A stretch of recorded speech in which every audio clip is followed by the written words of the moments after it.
சங்கீதங்களின் புஸ்தகம் 19ஆம் அதிகாரம். வானங்கள் தேவனுடைய மகிமையை வெளிப்படுத்துகிறது. ஆகாய விரிவு அவருடைய கரங்களின் கிரியையை அறிவிக்கிறது. பகலுக்கு பகல் வார்த்தைகளை பொழிகிறது, இரவுக்கு இரவு அறிவை தெரிவிக்கிறது. அவைகளுக்கு பேச்சுமில்லை, வார்த்தையுமில்லை, அவைகளின் சத்தம் கேட்கப்படுவதும் இல்லை.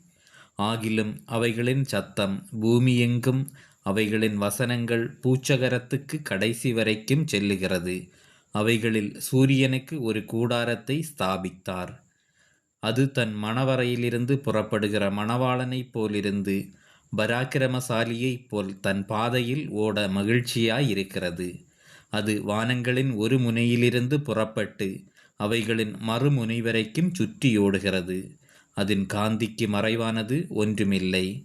கர்த்தருடைய வேதம் குறைவற்றதும் ஆத்துமாவை உயிர்ப்பிக்கிறதுமாயிருக்கிறது. கர்த்தருடைய சாட்சி சத்தியமும் பேதையை ஞானியாக்குகிறதுமாயிருக்கிறது. கர்த்தருடைய நியாயங்கள் செம்மையும் இருதயத்தை சந்தோஷிப்பிக்கிறதுமாயிருக்கிறது. கர்த்தருடைய கற்பனை தூய்மையும் கண்களுக்கு தெளிவிக்கிறதுமாயிருக்கிறது.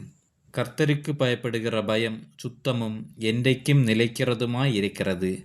கர்த்தருடைய நியாயங்கள் உண்மையும் அவைகள் அனைத்தும் நீதியுமாயிருக்கிறது. அவைகள் பொன்னிலும் மிகுந்த பசும்பொன்னிலும் விரும்பப்படத்தக்கதும் தேனிலும் தேன் கூட்டிலிருந்து ஒழுகும் தெளி தேனிலும் மதுரமுள்ளதுமாயிருக்கிறது. அன்றியும் அவைகளால் உமது அடியேன் எச்சரிக்கப்படுகிறேன். அவைகளை கைக்கொள்ளுகிறதனால் மிகுந்த பலன் உண்டு. தன் பிழைகளை உணருகிறவன் யார்? மறைவான குற்றங்களுக்கு என்னை நீங்கலாக்கும். துணிகரமான பாவங்களுக்கு உமது அடியேனை விலக்கி காரும். அவைகள் என்னை ஆண்டுகொள்ள ஒட்டாதிரும். அப்பொழுது நான் உத்தமனாகி பெரும் பாதகத்துக்கு நீங்களாயிருப்பேன்.